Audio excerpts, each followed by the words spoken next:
Hello students, today we are going to topic about valence shell electron pair repulsion theory in the short form VSEPR theory भी बोलते हैं इसे। Last turn पे हमने hybridisation और valence bond theory भी हमने डिस्कस कर लिया। हाइब्रिडाइजेशन से हम किसी भी मॉलिक्यूल की ज्योमेट्री तो बता सकते हैं, बट हम किसी भी मॉलिक्यूल की उससे शेप नहीं बता सकते।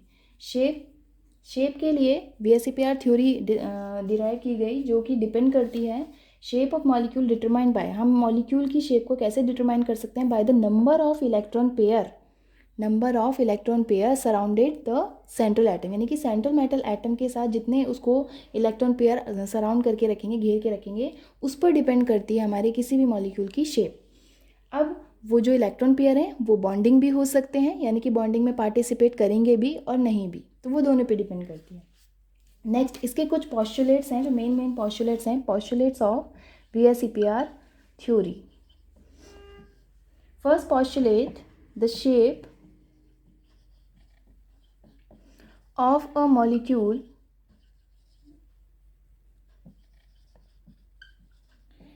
Depends upon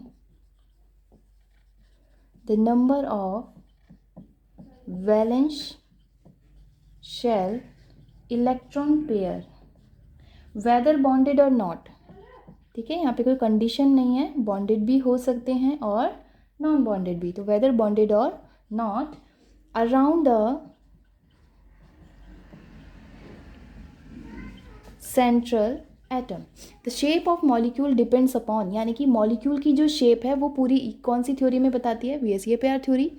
and the shape of molecule depends upon, किस पर डिपेंड करेगी, number of valence shell electron pair whether bonded और नॉट, बॉन्डेड भी हो सकते हैं और नहीं भी हो सकते, around the central atom, central metal atom के चारों जितने भी वैलेंस शेल इलेक्ट्रॉन पेयर होंगे उस पर डिपेंड करेगा हमें किसी भी मॉलिक्यूल की शेप।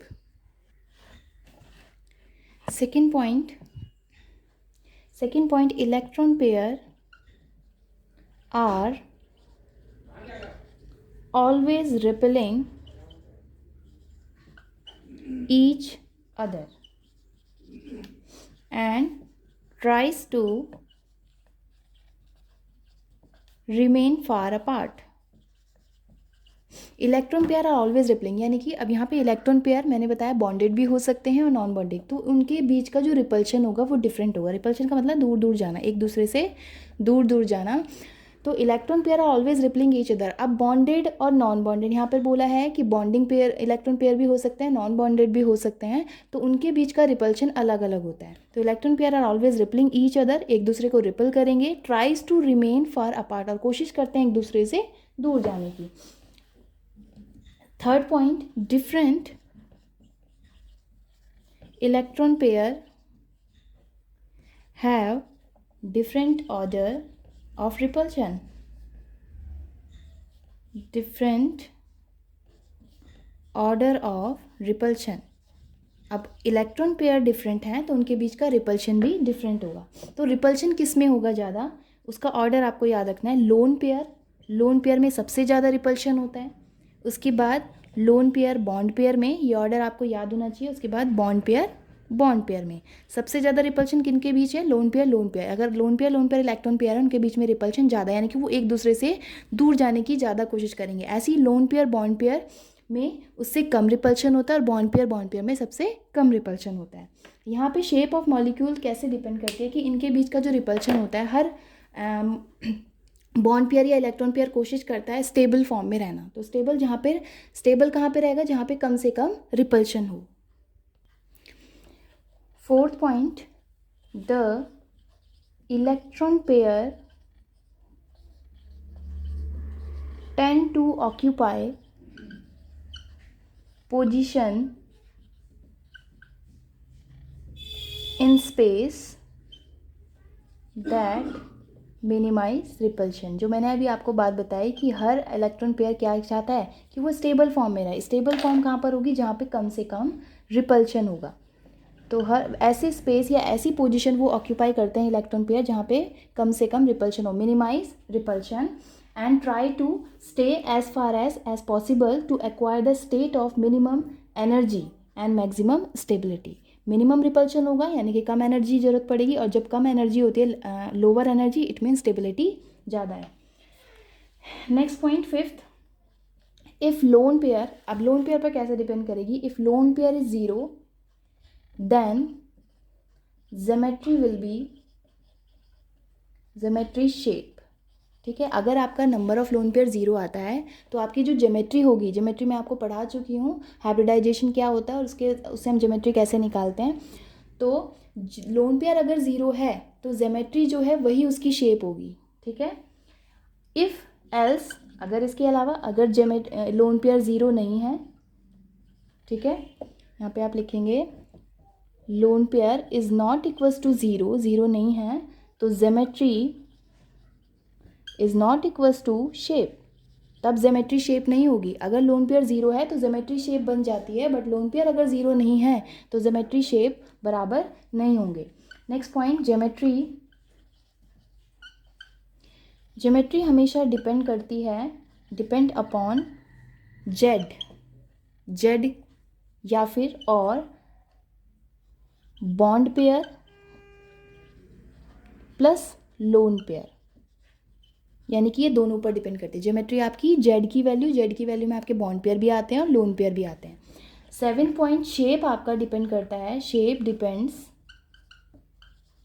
Upon surrounding atom. अब सराउंडिंग एटम हमेशा बॉन्डिंग पेयर होते हैं, surrounding atom it means bond pair only. Geometry आपकी बॉन्ड पेयर लोन पेयर दोनों पर डिपेंड करती है और शेप आपका ओनली किस पर डिपेंड करता है, बॉन्ड पेयर पर, उसका लोन पेयर से लेना देना कुछ नहीं है। ये आपके कुछ मेन पॉस्टुलेट्स हैं जो आपको वीएससी पेयर थ्योरी में हेल्प करते हैं किसी भी मॉलिक्यूल की शेप को डिफाइन करने के लिए या फाइंड करने के लिए। अब हम इसके बाद कैसे कैसे मॉलिक्यूल की शेप हम निकाल देंगे उसके बारे में करेंगे कि किस तरीके से वेरिएट करती हैं जेड की वैल्यू बॉन्ड पेयर और लोन पेयर के कंपैरिजन में। ये मैं आपको बता चुकी हूँ कि जब जेड की वैल्यू 2 होती है, अब मैं सारे hybridisation, bond pair, lone pair, geometry, shape, hybridisation सबकी एक साथ बात करूँगी क्योंकि हम शेप की बात कर रहे हैं। जेड की वैल्यू आपको निकालना मैंने बता दिया है, कौन से फॉर्मूले से, 1/2 जो भी हमने हाइब्रिडाइजेशन स्टेट में, वो कैसे जेड की वैल्यू निकाली जाती है। तो जेड, ठीक है, यहाँ पर आपकी जेड की वैल्यू है, यहाँ पर bond pair, lone pair, then geometry, ठीक है, उसके बाद यहाँ पे शेप और हाइब्रिडाइजेशन। ठीक है, जेड की वैल्यू, इफ़ द जेड की वैल्यू आपकी 2 है, अगर 2 होती है जेड की वैल्यू तो आपको पता है हाइब्रिडाइजेशन क्या होता है, SP। अगर जेड की वैल्यू 2 है तो हाइब्रिडाइजेशन SP होता है। अगर दोनों बॉन्ड पेयर ही हों, लोन पेयर एक भी ना हो, सपोज 2 और 0 है लोन पेयर, तो ज्योमेट्री आपको पता है जेड की वैल्यू 2 होती है, SP हाइब्रिडाइजेशन में ज्योमेट्री क्या होती है हमारी, लीनियर को हम इस तरीके से करते हैं और इनके बीच का जो एंगल होता है 180 डिग्री होता है, ये मैं आपको बता चुकी हूँ। अब जब आपको बताया था लोन पेयर 0 होते हैं तो जो ज्योमेट्री होती है वही शेप बन जाती है, तो यहाँ पे भी क्या होगा, linear, angle 180, linear shape. If Z की वैल्यू 2 ही है बट इस बार एक बॉन्ड पेयर और एक लोन पेयर हो, ठीक है, एक बॉन्ड पेयर और एक लोन पेयर जब होता है तो ज्योमेट्री तो आपकी सेम ही रहेगी क्योंकि ज्योमेट्री जो है वो डिपेंड करती है bond pair plus lone pair पर, यानी कि 2 की वैल्यू, इसकी जेड की वैल्यू पर, तो ज्योमेट्री आपकी सेम ही रहेगी। लोन पेयर को हम इस तरीके से करेंगे, दिस इज़ लीनियर।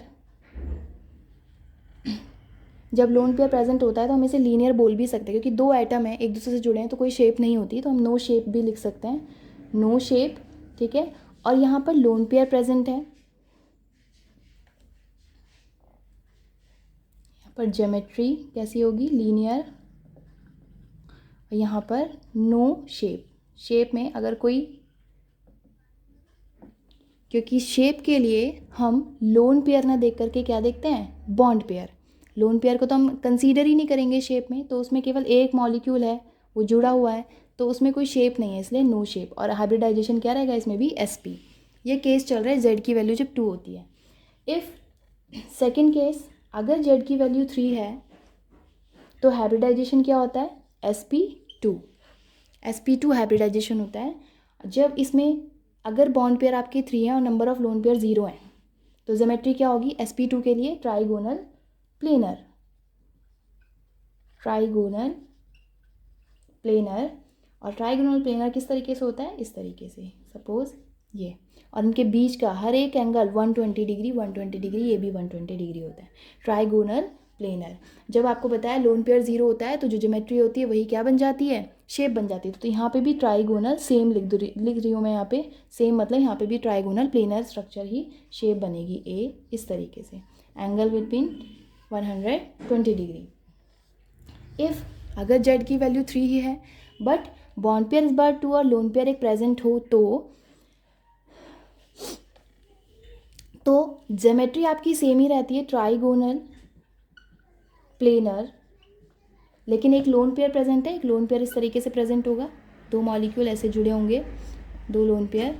अब जो एंगल है आपको मैंने बताया था रिपल्शन, इनके बीच का लोन पेयर की प्रेजेंट की वजह से होता क्या है कि लोन पेयर बॉन्ड पेयर के बीच में रिपल्शन ज़्यादा होता है in comparison to bond pair bond pair. ये दोनों बॉन्ड पेयर हैं, ये लोन पेयर बॉन्ड पेयर है, लोन पेयर बॉन्ड पेयर है। तो बॉन्ड एंगल वैसे होना चाहिए था 120 डिग्री, आप जानते हैं ट्राइगोनल प्लेनर में 120 डिग्री का एंगल होता है, बट ये रिपल्शन की वजह से ये एंगल हो जाता है ग्रेटर देन 120 डिग्री और ये एंगल हो जाता है less than 120 degree because of lone pair bond pair repulsion. यहाँ पे अब यहाँ पे आपको शेप देखनी है, ठीक है, लोन पेयर प्रेजेंट है तो आपको शेप के लिए मैंने क्या बताया है कि आप लोन पेयर को कंसीडर नहीं करेंगे, केवल ओनली बॉन्ड पेयर को कंसीडर करेंगे। तो आपको ये कैसी शेप दिख रही है, बेंट शेप या फिर एंगुलर शेप, तो यहाँ पे आप लिखेंगे बेंट या फिर एंगुलर। और आपका हाइब्रिडाइजेशन सेम ही रहेगा क्योंकि z की वैल्यू 3 है, क्योंकि आपका हाइब्रिडाइजेशन किस पे डिपेंड करता है, z की वैल्यू पर। तो 3 के लिए sp2 ही हाइब्रिडाइजेशन होता है।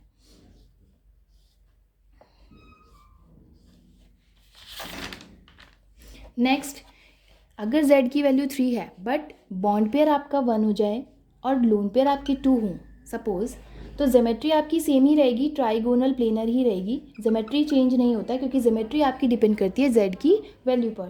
ट्राइगोनल प्लेनर और 2 लोन पेयर प्रेजेंट हैं तो आप किस तरीके से इसको करेंगे, ये 2 लोन पेयर ये इस तरीके से, और एंगल क्या होगा, लोन पेयर बॉन्ड पेयर के बीच का रिपल्शन लोन पेयर में ज़्यादा होगा, इस ग्रेटर देन 120 डिग्री और इस लेस देन 120 डिग्री, क्योंकि लोन पेयर के बीच का repulsion loan pair bond pair के कंपैरिजन में क्या होता है, बहुत ज़्यादा होता है। आपको मैंने बताया था लोन पेयर के बीच का रिपल्शन ज़्यादा है किससे, लोन पेयर बॉन्ड पेयर से, उससे सबसे कम होता है बॉन्ड पेयर का। तो इनके कंपैरिजन में इसका रिपल्शन ज़्यादा है तो इनके बीच का जो एंगल है ग्रेटर देन 120 डिग्री। शेप, अब शेप की बात करें तो शेप हम किससे देखते हैं शेप, लोन पेयर को आप हटा दीजिए, ठीक है, केवल आपको कैसे दिख रहा है, एक मॉलिक्यूल दूसरे मॉलिक्यूल से जुड़ा है, कोई शेप नहीं होती इसकी, तो यहाँ पे आएगा no shape. The hybridisation will be sp2 also. तो ये z की वैल्यू 2 और 3 के लिए मैंने आपको VSEPR थ्योरी किस तरीके से शेप वेरिएट करती है, depend on the number of bond pair electrons. आगे इसके अगर z की वैल्यू आपकी 4 है, टेबल आपकी सेम वही चलती रहेगी। यहाँ पे z की वैल्यू मैंने लिखी थी, यहाँ पे बॉन्ड पेयर था, ये lone pair, geometry, shape and hybridisation, ठीक है, ये आपका z की वैल्यू, ये बॉन्ड पेयर, ये लोन पेयर, ये geometry and hybridisation on this side. If the z की वैल्यू अगर 4 है, z की वैल्यू 4 के लिए आपको पता है हाइब्रिडाइजेशन क्या होता है, sp3, ठीक है, sp3 हाइब्रिडाइजेशन है। अगर चारों के चारों बॉन्ड पेयर हैं, लोन पेयर एक भी नहीं है, तो ज्योमेट्री क्या होगी sp3, आपको पता है sp3 में कैसी होती है ज्योमेट्री, टेट्राहेड्रल। टेट्राहेड्रल में इस तरीके से होती है। इनके बीच का जो एंगल है, इनके बीच का जो एंगल है कितना होता है, हर एक एंगल 109 डिग्री 28 मिनट इनके बीच का एंगल है। और जब नंबर ऑफ लोन पेयर 0 होते हैं तो ज्योमेट्री ही शेप होती है, तो यहाँ पे लिखेंगे सेम यानी कि यहाँ पर क्या होगा, टेट्राहेड्रल ही शेप होगी इसकी। नेक्स्ट, इफ़ द z की वैल्यू 4 है but number of bond pair कितने हैं, 3 और लोन पेयर एक प्रेजेंट है, तो ज्योमेट्री आपकी सेम ही रहेगी टेट्राहेड्रल, ठीक है। ज्योमेट्री सेम नहीं होती क्योंकि ज्योमेट्री आपकी डिपेंड करती है जेड की वैल्यू पर। एक लोन पेयर प्रेजेंट है तो इस तरीके से लोन पेयर एक प्रेजेंट है और ये 3 मॉलिक्यूल। तो आप इसको देखिए ज्योमेट्री आपकी, इसका जो एंगल है, ठीक है, ये तो आपका कितना हो जाएगा, ग्रेटर देन 109, ये हो जाएगा लेस देन 109, क्योंकि लोन पेयर बॉन्ड पेयर का रिपल्शन ज़्यादा होता है in comparison to bond pair, इसलिए ये 109 से ज़्यादा ये वाला बॉन्ड एंगल होगा और ये वाला बॉन्ड एंगल 109 से कम होगा। अब शेप की बात करें तो यहाँ पर एक लोन पेयर प्रेजेंट है और 3 मॉलिक्यूल इस तरीके से, तो आप लोन पेयर को हटा दीजिए। अगर आपको शेप देखने तो किस तरीके का दिख रहा है, पिरामिड शेप का। तो यहाँ पर जब 3 बॉन्ड पेयर और एक लोन पेयर प्रेजेंट हो इन द जेड की value 4, the shape will be pyramidal, और हाइब्रिडाइजेशन आपका सेम ही रहेगा क्योंकि हाइब्रिडाइजेशन डिपेंड करता है जेड की वैल्यू पर। ऐसे ही आगे अगर 4 ही है आपका हाइब्रिडाइजेशन और number of bond pair is 2 and number of lone pair is 2, also 2 geometry also the tetrahedral, geometry आपकी टेट्राहेड्रल ही रहेगी, ठीक है। किस तरीके से होंगे अरेंज, 2 लोन पेयर हैं, 2 मॉलिक्यूल इस तरीके से टेट्राहेड्रल है। नंबर ऑफ इसका जो बॉन्ड एंगल है, ठीक है, इसे मैं दोबारा बना देती हूँ, इस तरीके से है ये 2 लोन पेयर प्रेजेंट हैं, इनके बीच का जो बॉन्ड एंगल है इज़ ग्रेटर देन 109 और ये जो बॉन्ड एंगल है इज़ लेस देन 109, क्योंकि लोन पेयर के बीच का जो रिपल्शन है वो बॉन्ड पेयर की कंपैरिजन में क्या होता है, बहुत ज़्यादा होता है, इसलिए ये बॉन्ड एंगल ज़्यादा होता है इससे। अब हम शेप की बात करें, शेप किस पे डिपेंड करता है, किस पे डिपेंड करता है शेप, ओनली बॉन्ड पेयर पर। तो शेप अगर आप बनाएंगे, ये 2 प्रेजेंट हैं इस तरीके से, तो आप लोन पेयर को छुपा दीजिए, क्या दिख रहा है आपको, बेंट शेप, ठीक है। तो इसका बेंट या फिर एंगुलर या फिर वी शेप, और हाइब्रिडाइजेशन आपको sp3 रहेगा। तो लोन पेयर कैसे किस तरीके से शेप की पूरी मॉलिक्यूल की शेप को चेंज कर देता है वो देखना इसमें मेन है। नेक्स्ट है, अगर 5th जेड की वैल्यू 5 है, 5 ही आपकी बॉन्ड पेयर है, नंबर ऑफ लोन पेयर 0 हैं, तो 5 के लिए आपको क्या बताया है, sp3d हाइब्रिडाइजेशन। जेड की वैल्यू जब आपकी 5 होती है तो sp3d हाइब्रिडाइजेशन होता है। sp3d हाइब्रिडाइजेशन के लिए ज्योमेट्री होती है ट्राइगोनल बाईपिरामिडल, इस तरीके से। ये ट्राई 3 एक्सियल में होते हैं और ये इक्वेटोरियल पोजीशन है। तो इनके बीच का जो एंगल है, ये एंगल 120 डिग्री का होता है, ठीक है, और ये भी एंगल 120 डिग्री का होता है इस वाले से, ये वाला एंगल भी 120, यानी कि 3 एंगल जो होते हैं 120 के, और 2 देखिए यहाँ पे एक प्लेन के ऊपर है ये पिरामिड और एक प्लेन के नीचे, इसीलिए इसका नाम है बाई पिरामिड। तो ये प्लेन है इस तरीके से, एक प्लेन के ऊपर ऐसे है, 3 एक्सियल साइड है, तो 90 के एंगल एक नीचे ऊपर वाला बनाएगा और 93 नीचे बनाएगा, तो टोटल 90 के एंगल यानी कि राइट एंगल हो गए 6, यानी कि 90 डिग्री के एंगल इसमें कितने होते हैं, 6। एक इस वाले से तीनों प्लेन के लिए और एक नीचे वाले से तीनों प्लेन, 3 और 3 6। तो यहाँ पर नंबर ऑफ लोन पेयर 0 है, तो shape as same, trigonal bipyramidal ही शेप होगी, sp3d हाइब्रिडाइजेशन। नेक्स्ट है, अगर जेड की वैल्यू 5 के लिए कर रहे हैं हम, ठीक है, number of bond pair is 4 and number of lone pair is 1, trigonal geometry trigonal pyramidal ही रहेगी, ट्राइगोनल बाईपिरामिडल।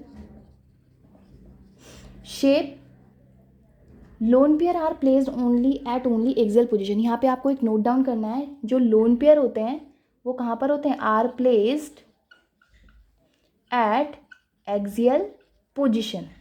ये आपको नोट करना है कि लोन पेयर अगर आप प्लेस करते हैं तो कौन सी पोजीशन पे प्लेस करते हैं, एक्सियल पोजीशन। एक्सियल पोजीशन ये वाली होती है, ये 1 2 3 axial position and this is equatorial position. तो शेप यहाँ पे आपको पता है बॉन्ड पेयर कितने हैं 4 और लोन पेयर कितने हैं 1, तो आप एक लोन पेयर कहाँ पे प्रेजेंट कर सकते हैं, यहाँ पे इस तरीके से। तो ट्राइगोनल बाईपिरामिडल्स की ज्योमेट्री होगी, बट शेप की जब आप बात करोगे तो शेप कैसी होगी,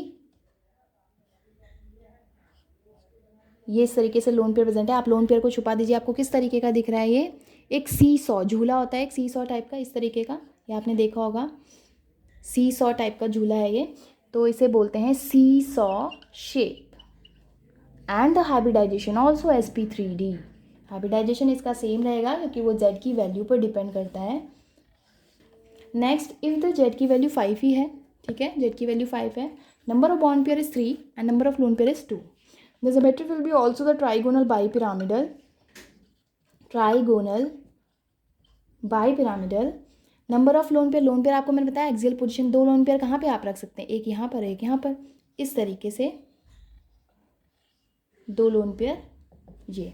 तो आपकी ज्योमेट्री ट्राइगोनल बाईपिरामिडल ही रहेगी, बट शेप आप जब देखेंगे ये इस तरीके से अरेंज है 2 लोन पेयर, तो आपको कैसी शेप दिख रही है, आप लोन पेयर को आप छुपा दीजिए, हाइड कर दीजिए, कैसी शेप दिख रही है, टी शेप। तो यहाँ पर कैसी शेप होती है, T shape. Hybridisation also in the sp3d। If z की वैल्यू अगर 5 है, अगर नंबर ऑफ बॉन्ड पेयर आपके 2 हैं और number of lone pair is 3, तो लोन पेयर आप कहाँ पे प्रेजेंट करेंगे, एक्सियल पोजीशन पे। ज्योमेट्री आपकी सेम ही रहेगी, ट्राइगोनल बाईपिरामिडल, ज्योमेट्री चेंज नहीं होती। इस तरीके से 3 लोन पेयर, तो आपको कैसी दिख रही है, आप शेप आप बताएंगे, लीनियर शेप, क्योंकि आप इसको छुपा देंगे जब लोन पेयर को, इनको, तो आपको कैसी दिख रही है, लीनियर, सीधी, linear shape. And sp3d hybridisation, sp3d hybridisation, ये आपका कौन सी थी, z की वैल्यू 5 के लिए थी ये सब। नेक्स्ट आपका है, अगर आपकी z की वैल्यू 6 है, ठीक है, नंबर ऑफ बॉन्ड पेयर भी 6 है, number of lone pair is 0, geometry will be octahedral, ये आप पढ़ चुके हैं, z की वैल्यू 6 होती है तो ऑक्टाहेड्रल ज्योमेट्री होती है। शेप आपकी कैसी रहेगी, सेम ही रहेगी। sp3d2 हाइब्रिडाइजेशन, 6 के लिए sp3d2 हाइब्रिड। ऑक्टाहेड्रल किस तरीके से बनाते हैं, इस तरीके से ये, और इनके हर एंगल बीच में कितना होता है, 90 डिग्री। तो 1 2 3 4 5 6 साइड है, तो 690 के एंगल होते हैं, इनके बीच का जो एंगल होता है 90 डिग्री, तो 690 एंगल होते हैं। अगर z की वैल्यू 6 ही है, number of bond pair is 5, number of lone pair is 1, the geometry will be octahedral ही रहेगी, ज्योमेट्री ऑक्टाहेड्रल। लोन पेयर आप इस पोजीशन पर, यहाँ पे आप लोन पे किसी भी पोजीशन पे प्रेजेंट कर सकते हैं, यहाँ पे प्रेजेंट है, ऑक्टाहेड्रल ही ज्योमेट्री है।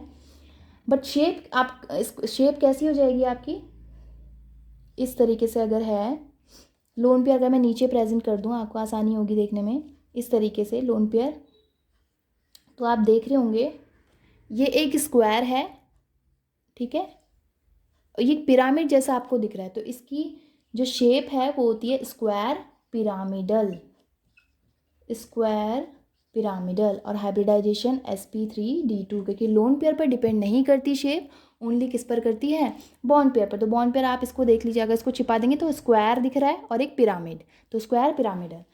इफ़ z की वैल्यू आपकी 6 है, number of bond pair is 4 and number of lone pair is 2, the geometry will be also the octahedral, octahedral ही रहेगी ज्योमेट्री। किस तरीके से, ये आपके 2 लोन पेयर प्रेजेंट हैं, ऑक्टाहेड्रल ही ज्योमेट्री। बट शेप की जब हम बात करते हैं, शेप कैसी होगी, 2 लोन पेयर प्रेजेंट है, ये 2 लोन पेयर, आप लोन पेयर को छुपा दीजिए इस तरीके से, तो आपको कैसी दिख रही है, ये लोन पेयर छुपा दे, स्क्वायर प्लेनर, तो शेप कैसी होगी, स्क्वायर प्लेनर। और हाइब्रिडाइजेशन sp3d2, ये इस तरीके से हम VSEPR थ्योरी की हेल्प से किसी भी मॉलिक्यूल की शेप हम निकाल सकते हैं। किस तरीके से निकालते हैं वो बहुत आसान तरीका है। अब आपको मैं विद एग्जांपल आपको समझाती रहूँगी किस तरीके से आपको निकालना है। ये क्वेश्चन है, find the number of lone pair, आपको नंबर ऑफ लोन पेयर निकालने हैं, हाइब्रिडाइजेशन क्या है, ज्योमेट्री क्या है और शेप क्या है ऑफ द गिवन मॉलिक्यूल। ठीक है, कोई मॉलिक्यूल आपको दिया जा रहा है, उसका number of lone pair, hybridisation, geometry, shape आपको निकालनी है। फॉर एग्जांपल SO3, सबसे पहले आपको निकालना क्या है, Z की वैल्यू आपको निकालनी है। Z की वैल्यू के लिए फॉर्मूला मैंने आपको बताया 1/2 valence electron on the central atom. Central atom यहाँ पे सल्फर है, सल्फर का आप करेंगे तो कितने होते हैं, 6 होते हैं। आउटर मोस्ट शेल में इसके 6 इलेक्ट्रॉन होते हैं, तो 6 प्लस आपको बताया, प्लस क्या करते हैं, अगर कोई नेगेटिव चार्जेस को ऐड करते हैं, कोई पॉजिटिव चार्जेस को माइनस करते हैं, और कोई मोनोवैलेंट एटम है तो उसको भी ऐड करते हैं जितने नंबर उसके प्रेजेंट होते हैं। बट यहाँ पे कोई ना तो कोई चार्ज है, ना यहाँ पे कोई मोनोवैलेंट एटम है, अगर होता तो हम उसे ऐड करते, यहाँ पे कोई भी नहीं है तो हम जनरली इसको 6 ही लिखेंगे। तो 6/2 डिवाइड करके कितना आएगा 3, यानी कि z की वैल्यू 3, z की वैल्यू 3 के लिए हाइब्रिडाइजेशन क्या होता है, sp2। अब z की वैल्यू में आपके बॉन्ड पेयर भी हैं, लोन पेयर भी हैं, तो आप देख रहे होंगे यहाँ पे बॉन्ड पेयर कितने होंगे, जो सराउंडेड एटम है, यानी कि 3 जो हैं यहाँ पे बॉन्ड पेयर हैं। तो अगर आपको लोन पेयर निकालने हैं, ठीक है, लोन पेयर आपको निकालने हैं, तो z की वैल्यू में से बॉन्ड पेयर माइनस कर देते हैं तो लोन पेयर निकल जाते हैं। तो z की वैल्यू आपकी कितनी है 3, बॉन्ड पेयर कितने हैं, कितने सराउंडेड एटम है यहाँ पे 3, तो 3 - 3 = 0, यानी कि नंबर ऑफ लोन पेयर यहाँ पे 0 है। अब आपको पता है नंबर ऑफ लोन पेयर 0 आ गए तो जो आपकी ज्योमेट्री आएगी वही आपकी शेप होगी। तो ज्योमेट्री sp2 के लिए क्या होती है, ट्राइगोनल प्लेनर। ये आपको याद होना चाहिए कि sp2 के लिए ज्योमेट्री क्या है, ट्राइगोनल प्लेनर, यानी कि यहाँ पे जो मॉलिक्यूल जुड़ा है वो इस तरीके से है, ट्राइगोनल इस तरीके के, यानी इनके बीच का जो एंगल होता है 120 डिग्री, हर एक एंगल 120 डिग्री 120 डिग्री। और शेप आपसे पूछी जाए, number of lone pair is 0, तो शेप आपकी वही होगी जो ज्योमेट्री है, ट्राइगोनल प्लेनर। ठीक है, इस तरीके से आप किसी भी मॉलिक्यूल का number of lone pair, hybridisation, geometry and molecule और शेप का निकाल सकते हैं। सेकेंड,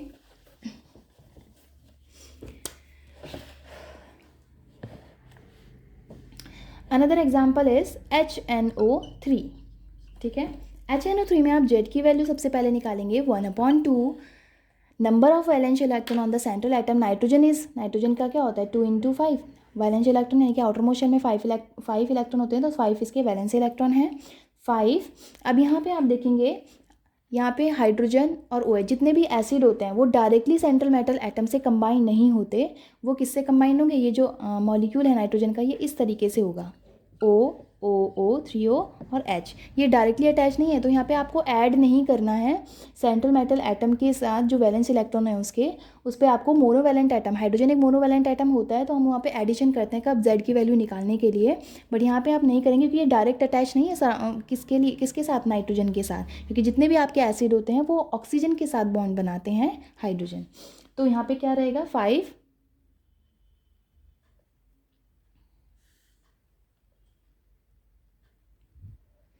+ 1 = 6/2 = 3, यहाँ पे क्या आएगा 6 लोन पेयर। अब आपको जेड की वैल्यू से लोन पेयर कैसे निकालेंगे, जेड की वैल्यू 3 है, 3 के लिए हाइब्रिडाइजेशन क्या हो जाएगा,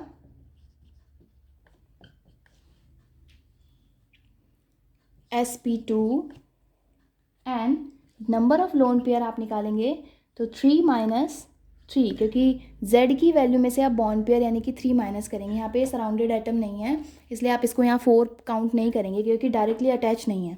यहाँ पे आप उसको ऐड करेंगे 1, बट यहाँ पे क्या है उसको माइनस नहीं करेंगे क्योंकि वो बॉन्डेड नहीं है, डायरेक्टली बॉन्डेड नहीं है सेंट्रल मेटल एटम के साथ। तो लोन पेयर का नंबर कितना है 0, तो लोन पेयर आपके कितने आएंगे 0।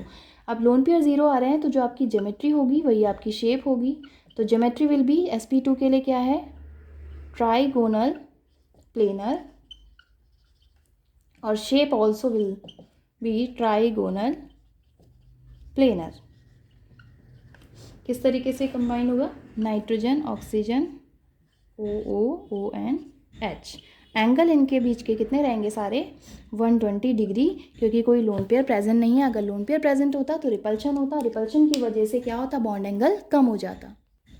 ऐसे ही आपको एक एग्जांपल बताती हूँ, CH4, ठीक है, NH3 एंड H2O, तीनों के साथ CH4, Z की वैल्यू आप निकालेंगे, Z की value 1/2 number of valence electron on the carbon 4, 4 इसके पे क्या है मोनोवैलेंट एटम है तो 4 और 4 कितने हो जाएंगे 8/2। Z की वैल्यू आपको फटाफट निकालनी आनी चाहिए, 8/2 यानी कि 4, यानी कि Z की वैल्यू 4 आई है तो कौन सा हाइब्रिडाइजेशन, sp3 हाइब्रिडाइजेशन। अब नंबर ऑफ लोन पेयर आप निकालेंगे, number of lone pair equals to Z की वैल्यू में से बॉन्ड पेयर माइनस कर देते हैं, तो जेड की वैल्यू कितनी है 4, बॉन्ड पेयर कितने हैं यहाँ पे 4, 4 - 4 यानी कि 0, लोन पेयर कितना है 0, यानी कि ज्योमेट्री जो है वही आपकी क्या होगी, शेप होगी। ज्योमेट्री होती है sp3 के लिए टेट्राहेड्रल, और शेप भी सेम ही रहेगी क्योंकि लोन पेयर यहाँ पे 0 है।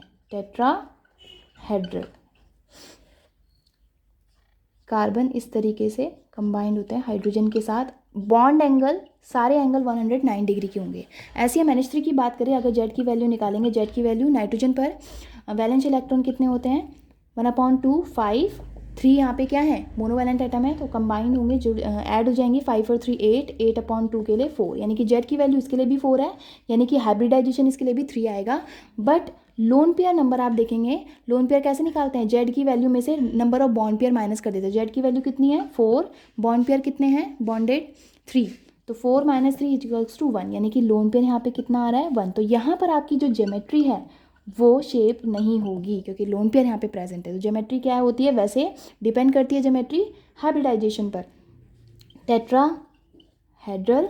बट शेप जब एक लोन पेयर प्रेजेंट होता है, नाइट्रोजन है इस तरीके से प्रेजेंट हो गया, हाइड्रोजन हाइड्रोजन हाइड्रोजन, और एक लोन पेयर प्रेजेंट है। तो आपको बताया था जब एक लोन पेयर प्रेजेंट होता है इन द जब जेड की वैल्यू 4 होती है तो आपको किस तरीके की लोन पेयर को आप हाइड करेंगे, आपको कैसी शेप दिख रही है पिरामिडल। तो यहाँ पे आपकी जो शेप होगी पिरामिडल, और बॉन्ड एंगल जो है ये होगा ग्रेटर देन 109 और ये एंगल होगा अबाउट 107, यानी कि लेस देन 109, जो मैंने पहले आपको बताया था। ऐसे ही हम और बात करें यहाँ की H2O में जेड की वैल्यू जब आप निकालेंगे 1/2 वैलेंस इलेक्ट्रॉन कितने ऑक्सीजन पर 6 होते हैं, 6 + 2 है इस पे मोनोवैलेंट एटम, 6 और 2 8, यानी कि 8/2 = 4। यहाँ पर भी 4 आया है, इट मीन्स sp3 हाइब्रिडाइजेशन ही होगा। अब हम देखेंगे यहाँ पे लोन पेयर कैसे निकालेंगे, z की वैल्यू में से नंबर ऑफ बॉन्ड पेयर आप माइनस करेंगे। तो z की वैल्यू है 4 - 2 = 2, यानी कि लोन पेयर 2 है। इट मीन जो ज्योमेट्री आपकी होगी वो आपका शेप नहीं होगी। तो ज्योमेट्री सबके लिए सेम ही है, अगर sp3 हाइब्रिडाइजेशन है टेट्राहेड्रल, बट शेप क्या होगी, अगर 2 लोन पेयर प्रेजेंट है ऑक्सीजन पर इस तरीके से, 2 बॉन्डेड हैं एटम, तो आपको कैसी शेप दिखेगी, आप लोन पेयर को हाइड करेंगे तो कैसी शेप दिख रही है बेंट, एंगुलर या फिर वी शेप। तो आप कुछ भी लिख सकते हैं बेंट, वी और एंगुलर शेप। और इनके बीच का जो बॉन्ड एंगल है ये ग्रेटर देन 109 डिग्री और ये अबाउट लेस देन 109 होगा, तो इसको हम बोलते हैं 105। ठीक है, तो देखिए यहाँ पे आप किस तरीके से लोन पेयर की प्रेजेंस की वजह से, तीनों में हाइब्रिडाइजेशन सेम है, sp3 hybridisation, sp3 hybridisation, sp3 hybridisation also, और लोन पेयर की प्रेजेंस की वजह से इनकी शेप किस तरीके से चेंज होती है। लोन यहाँ पे नंबर ऑफ लोन पेयर 0 था, इसलिए जो ज्योमेट्री थी वही शेप थी, और इनका जो बॉन्ड एंगल है वो भी 109 डिग्री है, जो कि हम प्रैक्टिकली देखते हैं। But in this case NH3 में एक लोन पेयर प्रेजेंट होता है जिसकी वजह से इसकी शेप चेंज हो जाती है और इनका बॉन्ड एंगल भी डिक्रीज हो जाता है 107 के समथिंग, क्योंकि लोन पेयर बॉन्ड पेयर के बीच में रिपल्शन इतना ज़्यादा होता है कि ये इसको दबा देती है अंदर की तरफ बॉन्ड पेयर को। ऐसी H2O में 2 लोन पेयर प्रेजेंट होते हैं तो इनके बीच का रिपल्शन ज़्यादा होता है, जिसकी वजह से ये इनके बीच के रिपल्शन होगा तो ये इसे दूर करेंगे, ये फिर दूर होंगे तो ये रिपल्शन इसको, तो इनके बीच का जो बॉन्ड एंगल होता है 105 के लगभग आ जाता है। तो इस तरीके से हम किसी भी मॉलिक्यूल की ज्योमेट्री, लोन पेयर, शेप को, हाइब्रिडाइजेशन को निकाल सकते हैं। आगे आप एग्जाम्पल इसके बुक में बहुत सारे दे रखे हैं, आप सॉल्व कर सकते हैं, जहाँ पे आपको प्रॉब्लम आएगी आप पूछ लीजिएगा। Thank you.